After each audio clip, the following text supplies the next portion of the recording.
সিঙ্গাড়ার ভিতরে আলু ঢুকলো কিভাবে? সিঙ্গাড়ার উৎপত্তি হয়েছে মধ্যপ্রাচ্য থেকে। সিঙ্গাড়াকে প্রাচীন যুগে সম্বুস্যাক বলা হতো।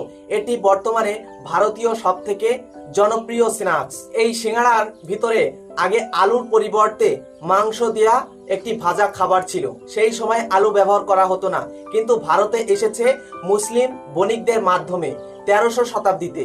এর ভিতরে আলু ঢুকলো কিভাবে? আলু একটি দক্ষিণ আমেরিকার ফসল।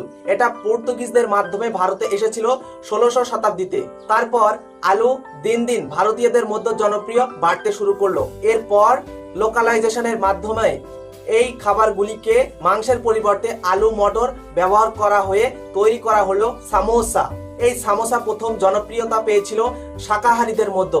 এর পরবর্তীতে সিঙ্গাড়া সারা ভারতের মধ্যে দক্ষিণ এশিয়ায় ফেমাস হয়ে উঠেছে। এভাবেই সিঙ্গাড়া তৈরি হয়েছিল, আর এভাবে মাংসের পরিবর্তে সিঙ্গাড়ার ভিতরে আলু ঢুকেছিল।